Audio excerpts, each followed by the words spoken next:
नमस्कार दोस्तों, आज अपन नेक्स्ट त्योहारों के वीडियो में शुरू कर रहे हैं। भाद्रपद माह के त्योहार।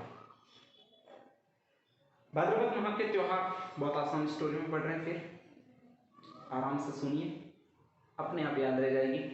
बस आपको करना इतना है कि इसे एक बार पूरी कंटिन्यू सुनना है और वीडियो को आगे वगैरह मत बढ़ा दीजिए, क्योंकि ये बाद में छूट जाएगी स्टोरी तो समझ में नहीं आएगी। ठीक है, तो शुरू करते हैं अपन भाद्रपद माह के त्योहार। अब भाद्रपद माह के त्योहार पढ़ने हैं। त्योहार अक्सर टफ ही होते हैं, लेकिन कुछ स्टोरियों के माध्यम से हम पढ़ने की कोशिश करेंगे जिससे ये आपको बहुत सरल लगे। अब कैसे पढ़ते हैं देखिए। भाद्रपद माह के त्योहार याद रखना है। भाद्रपद अगर अंग्रेजी में लिखोगे तो बी से स्टार्ट होगा। यहाँ पर जो अपना पहला त्योहार होगा वो बी से स्टार्ट होगा। बी से पहला त्योहार कौन सा स्टार्ट होगा ये हमें देखना है। तो हमारा ये पहला त्योहार हो जाता है, वो हमारा कौन सा, बड़ी तीज। ठीक है, परिवार होता है, एक तो छोटे लोग होते हैं, दूसरे बड़े लोग होते हैं। अपन किसान परिवारों से संबंधित है। जो बड़े लोग होते हैं जैसे पापा वगैरह, वो बड़ा काम करते हैं, और किसान परिवारों में जो बड़ा काम करना होता है, बड़ी से याद रखना है, बड़े लोग जो चलाते हैं किसान परिवार में, वो क्या चलाते हैं, हल चलाते हैं। अब बड़े कितने बड़े होते हैं, तो इससे डबल होते हैं।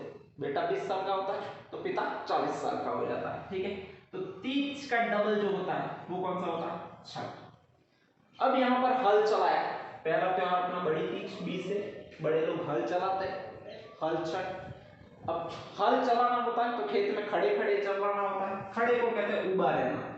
ठीक है, यहाँ पर तीसरा जो त्योहार होता है वो उबे से यानी खड़े से आता है, उब छठ। बिल्कुल वर्ड इससे लिया गया है। खड़े खड़े एक व्रत किया जाता है जिसको उब छठ कहते हैं। ठीक है, अब नेक्स्ट आ गई।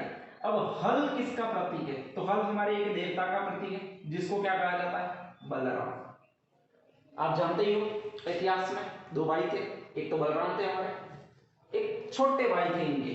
अब छोटे भाई का नाम इनका आपको पता ही होगा, क्या था, कृष्ण। मतलब यहाँ पर हल छठ बलराम के लिए है। जब बलराम जन्म दे तो आपको ये मानना पड़ेगा कि नेक्स्ट जन्म होगा वो किसका होगा, इसके आगे कृष्ण का। तो इस तरह से होगा।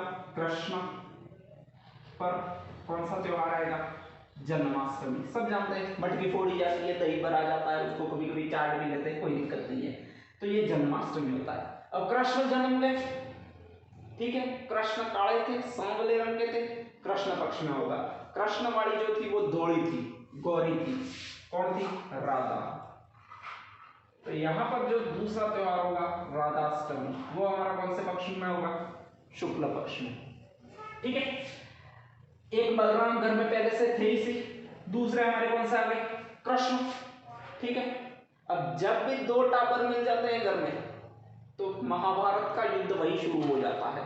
ये तो आप जानते ही हो। मतलब यहाँ पर महाभारत का युद्ध शुरू होगा। लड़ाएंगे मुक्कों से, अब जैसे ही लड़ाएंगे, मुक् का मतलब गोका अपन कहते हैं। तो यहाँ पर जो गोका मारने से जो आएगी वो क्या कहलाएगी, गोगा नवमी। नेक्स्ट आगे, जैसे ही वो दोनों मुक्कों से लड़ाएंगे, गोके से लड़ाएंगे, मतलब कि अपन को बस बस बस बस ठहरो ठहरो यूं करना पड़ेगा। ठीक है, तो यहाँ पर बस बस करेंगे, और बस से हमने शब्द लिया वो क्या होगा, बच। तो यहाँ पर जो तीसरा शब्द आ गया वो आ गया बचवास। अब बस बस कर रहे हैं, फिर भी वो लड़ाई रहे, और किसी को मुक्का लगा मुंह पर तो उसके थोबड़े का सत्यानाश हो जाता है।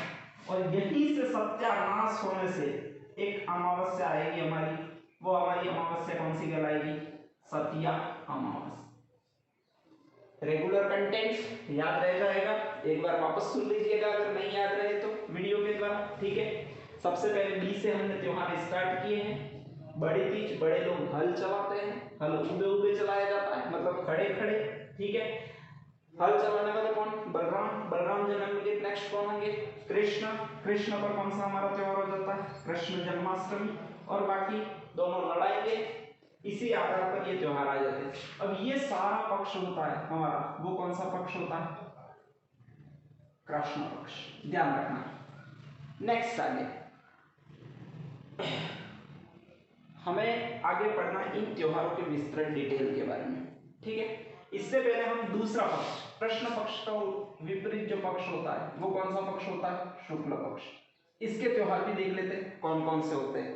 देखो कृष्ण आ गया, मतलब विष्णु भगवान के रूप ने तो जन्म ले लिया। अब जैसे विष्णु भगवान आ गए तो विष्णु भगवान के साथी, भाई विष्णु तो सृष्टि के पालनहार है, पालन करता है, उनके साथी है जो नष्ट करता वो आएंगे। और वो जो अपने आते हैं वो कौन से देवता है? हमारे शिव। इनके माथे पर चांद सदा रहता है, ठीक है, मतलब चांद रोशनी करता है तो शुक्ल पक्ष में आएंगे। अब शिव भी प्रकट होंगे। शिव क्यों प्रकट होंगे? तो सीधी बात है, इनको कोई कोई मांगेगा तो ही तो प्रकट होंगे, वरना ऐसे तो प्रकट होते नहीं है बड़ो, तो ऐसे प्रकट नहीं होंगे। अब मांगेगा कौन? तो बहुत आसान है यार, इनकी बीवी मांगेगी, ठीक है, तो इनकी बीवी इनके लिए मनोकामना करती है। अब इनकी बीवी कौन सी है? तो पार्वती। अब पार्वती जो मांगती है वो भगवान को मांगती है, और भगवान को हर हर महादेव कहते हैं, ठीक है। तो यहां से पहला त्योहार हमारा आता है हरतालिका तीज। शुक्ल पक्ष में का पहला त्योहार ध्यान रखना, हरतालिका तीज। पार्वती व्रत करती है और शिव जी भगवान को मांगती है, ठीक है, कि शिव जी आए और मुझे आशीर्वाद दे जाए। व्रत बहुत अच्छी तरह से किया जाता है, और जब कोई भी कार्य पूरी शिद्दत से के साथ किया जाए तो कहा जाता है कि सारी कायनात उसको मिलाने में लग जाती है। तो यहाँ पर यही होता है, तुरंत शिव को पता पड़ता है कि मेरे लिए कोई व्रत कर रहा है, परिणाम स्वरूप सीधे चलते हैं, पृथ्वी पर आते हैं। यहाँ पर इनके लिए व्रत कर रही होती है। कौन व्रत कर रही होती है? पार्वती। अब जैसे ही व्रत कर रही होती है तो पार्वती मांगती है, प्रभु आप प्रकट हुए हो, कुछ आशीर्वाद दे दो। हमारे सारे भगवान बड़े दयालु हैं, आशीर्वाद देने का तरीका बड़ा विचित्र होता है, तुरंत तथास्तु कहते हैं। कुछ किरण पुंज जाती है और आशीर्वाद के रूप में एक प्रोडक्ट दे दिया जाता है पार्वती को। कौन सा प्रोडक्ट दे दिया जाता है? गणेश, ठीक है। वैसे मंदिरों में भी अपन इसीलिए जाते हैं, मन्नतें पुत्र प्राप्ति के लिए वगैरह। तो जैसे ही शिव जी आशीर्वाद स्वरूप देते हैं वो गणेश जी थमा देते हैं तुरंत। हमारे सारे देवता लगभग थमाने में माहिर, ठीक। नेक्स्ट है, अब जैसे ही गणेश जी को थमा दिया जाता है, पार्वती कहती है इसका क्या करूं मैं, कहां लेकर घूमूं, क्या खिलाऊं पिलाऊं, ठीक है, कई सारे प्रश्न कर देती है। शिव जी कहते हैं कि देवी यह आशीर्वाद का फल है, इसे स्वीकार करो, हम तो ऋषि मुनि हैं। डमरू बजाते हुए वापस चलते हैं, और इस तरह कहकर वो ऋषि बनकर वापस कैलाश पर्वत पर पहुंच जाते हैं, ठीक है। यहां से 3 त्योहार, हरतालिका तीज, पार्वती 3 अक्षरों का, तीज आएगी। नेक्स्ट डे शिव जी प्रकट होंगे तो शिवा चतुर्थी। अब जिस दिन प्रकट होंगे उसी दिन आशीर्वाद देंगे, तो ये जो आता है वो गणेश चतुर्थी। अगले दिन, एक दिन में पुत्र दे दिया, अगले दिन कैलाश मानसरोवर पर जाकर बैठ जाएंगे, और ये जो आ जाएगी वो कौन सी पंचमी आ जाएगी? ऋषि पंचमी। राधा अष्टमी इसके जस्ट विपरीत है, लिखवाई दिया, ठीक है। सारे भगवान हमारे प्रकट हो गए, अब हम इनकी पूजा अर्चना शुरू करेंगे, और पूजा अर्चना इनको झूले में झूलाने से शुरू करेंगे। तो यहाँ पर जो आती है वो आती है देव झूलनी 11, ठीक है। नेक्स्ट आगे गणेश चतुर्थी, गणेश जी प्रकट हुए। अब हमारे यहाँ पर भी 10 दिनों के लिए गणेश जी बिठाते हैं। नेक्स्ट इनका विसर्जन करना पड़ता है, और जो विसर्जन किया जाता है वो हमारा अनंत चतुर्दशी के दिन किया जाता है। अब जब गणेश जी से देवता का विसर्जन कर देते तो हम कौन से, हमारा जीव है जो रहेंगे, परिणाम स्वरूप हम भी चलते बढ़ते, एक तरह से ये मान लेना है। और जब भी कोई व्यक्ति मर जाता है तो उसके लिए यहाँ पर किया जाता है वो हमारा कौन सा पक्ष होता है? श्राद्ध पक्ष, और श्राद्ध, और उसको कहते हैं श्राद्ध पूर्णिमा।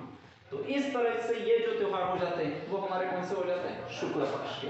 अब ये कब कब आते हैं देखिए, ये तीज आपको आती है तो तृतीया पक्ष हमारा यहाँ पर प्रश्न ही है। महीना हम स्टार्ट कर रहे हैं भाद्रपद। बड़ी तीज हमारी कब आती है? भाद्रपद कृष्णा तृतीया, ठीक है। हल छठ कब आती है? तो भाद्रपद कृष्णा षष्ठी। ऊपचट कब आती है? भाद्रपद कृष्णा षष्ठी को। नेक्स्ट जन्माष्टमी कब आती है? भाद्रपद कृष्णा अष्टमी। भाई जन्माष्टमी, अष्टमी तो आई है, कृष्ण पक्ष है, कृष्ण काल है, ध्यान रखना है। गोगा नवमी कब आती है? तो भाद्रपद कृष्ण नवमी। देखिए गोगा नवमी में नवमी तो दिया ही हुआ, कृष्ण के साथ गोगा जी आ रहे, कृष्ण पक्ष होगा और भाद्रपद महीना। बच्छ बारिश कब आती है? तो ये महीना तो वही है भाद्रपद, पक्ष हमारा कौन सा है? कृष्ण, और बारस का मतलब द्वादशी। नेक्स्ट सतिया अमावस कब आती है? तो आसान है, ये कब आएगी? भाद्रपद, और हमारा जो हो जाएगा वो क्या हो जाएगा? अमावस्या। ये त्योहार इसी तरह हम देखने। अब इसी तरह देखने हरतालिका तीज कब आएगी? तो सीधी बात है तृतीया को। पक्ष कौन सा होगा? शुक्ल, ये लिखा हुआ। महीना हमारा कौन सा पड़ रहा है? भाद्रपद शुक्ला तृतीया को हरतालिका तीज आती है। नेक्स्ट शिवा चतुर्थी कब आएगी? तो ये भी आसान है, शिवा चतुर्थी देखिए चतुर्थी को आएगी, शुक्ल पक्ष होगा, महीना हमारा कौन सा हो जाता है? भाद्रपद। ठीक है। गणेश चतुर्थी भाद्रपद शुक्ला तो यही आएगा, ये भी चतुर्थी को होगी। ऋषि पंचमी भाद्रपद शुक्ला पंचमी को। नेक्स्ट राधाष्टमी भाद्रपद शुक्ला अष्टमी को। ठीक है। नेक्स्ट देव जूलनी 11 भाद्रपद शुक्ला अष्टमी। अनंत चतुर्दशी, अरे सॉरी 11 को, सॉरी अनंत चतुर्दशी भाद्रपद शुक्ला चतुर्दशी को, और ये भाद्रपद पूर्णिमा। फर्स्ट तो आपको ये याद रखना है कि ये इनकी डेट पूछी जाती है अधिकांशतः। एक तो कृष्ण जन्माष्टमी पूछी जाती है, राधाष्टमी भी पूछी जाती है, गणेश चतुर्थी, अनंत चतुर्दशी, गोगा नवमी। सबसे मोस्ट इंपोर्टेंट ये है जो गत साल आरएस प्रीलिम्स में भी आ चुका है, गोगा नवमी कब मनाई जाती है।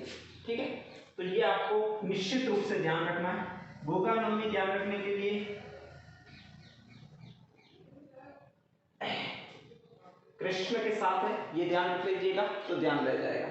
अब नेक्स्ट आगे इनका और इम्पोर्टेंट मटेरियल मैं बता देता हूँ, कभी मेंस वगैरह में लिखने की जरूरत पड़ जाए, भारतीय त्योहार पर कोई आ जाए तो क्या क्या होते हैं। नेक्स्ट आगे सबसे पहला होता है बड़ी तीज। इसका और नाम क्या?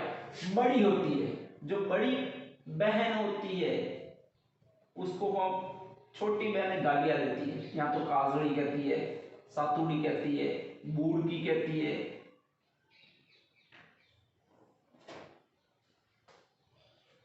सॉरी सातुड़ी और बूढ़ी कहती है। तो इस तरह से यहाँ पर जो तीज मनाई जाती है वो बड़ी तीज कहलाती है। अब आगे ये जो कब मनाई जाती है? भाद्रपद कृष्ण तृतीया को मनाई जाती है, ध्यान रख लेना है। भाद्रपद महीने में आती है, इस दिन विशाल मेला पड़ता है, और ये जो विशाल मेला होता है वो कहाँ का होता है? जयपुर का विशाल मेला बहुत ज्यादा प्रसिद्ध है। ठीक है। नेक्स्ट आगे हल छठ, ये बलराम जयंती के उपलक्ष्य में मनाया जाने वाला त्योहार है, और इस दिन हल तथा बेलों की पूजा की जाती है। ऊब छठ, ऊब का मतलब खड़े खड़े व्रत करना। अब खड़े खड़े व्रत बहुत कठिन व्रत होते हैं, क्यों किए जाते हैं? तो सीधी बात है, जो कुंवारी कन्याएं होती है, कुंवारी कन्या होती है वही कठिन व्रत करेगी, क्योंकि उन्हें ही कुछ पाना होता है। अब पाना क्या होता है? तो अच्छा पति पाना होता है। तो अच्छे पति की कामना के लिए जो व्रत किया जाता है खड़े खड़े, वो ऊब छठ में किया जाता है। ठीक है। नेक्स्ट आगे यहाँ पर एक चीज और ध्यान रखनी है, नीम की पूजा की जाती है, इसलिए इसको नीमड़ी तीज भी कहते हैं। सर्वाधिक यहाँ पर नीम वृक्ष की पूजा की जाती है। ठीक है। नेक्स्ट आगे कृष्ण जन्माष्टमी, कृष्ण के जन्म के उपलक्ष्य में मनाई जाती है, और इस दिन भारत में मटकी फोड़ कार्यक्रम सर्वाधिक होता है। ठीक है, ध्यान रखना है।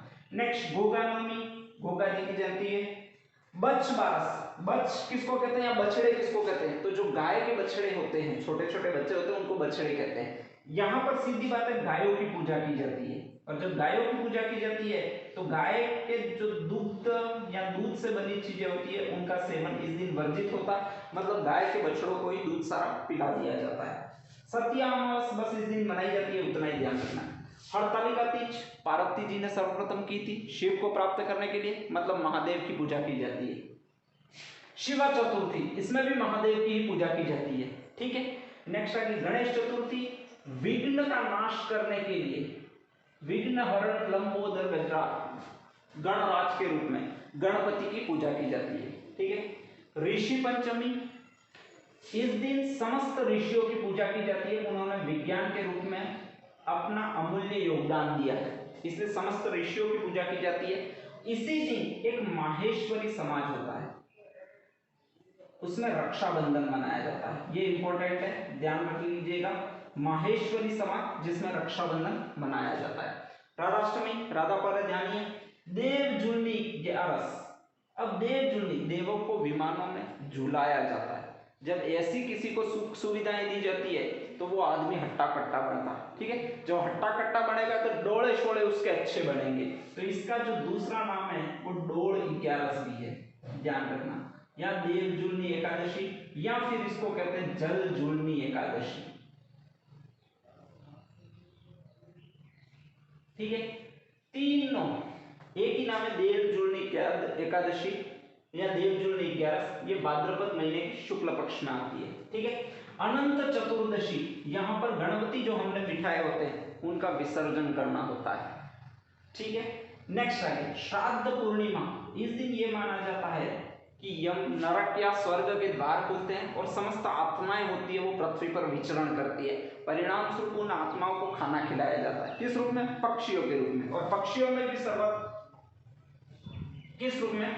कौवे के रूप में। तो इस तरह कौवे के रूप में यहाँ पर जो खाना खिलाया जाता है पक्षियों को, श्राद्ध किया जाता है। ठीक है।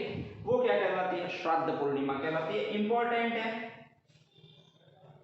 कहा जाता है कि समस्त लोग स्वर्ग और नरक से मुक्त होते हैं, परिणाम स्वरूप अपन भी भोजन बनाते हैं और पक्षियों को रखते हैं। ठीक है। तो ये जो होती है वो कौन सी पूर्णिमा होती है? श्राद्ध पूर्णिमा होती है। ठीक है।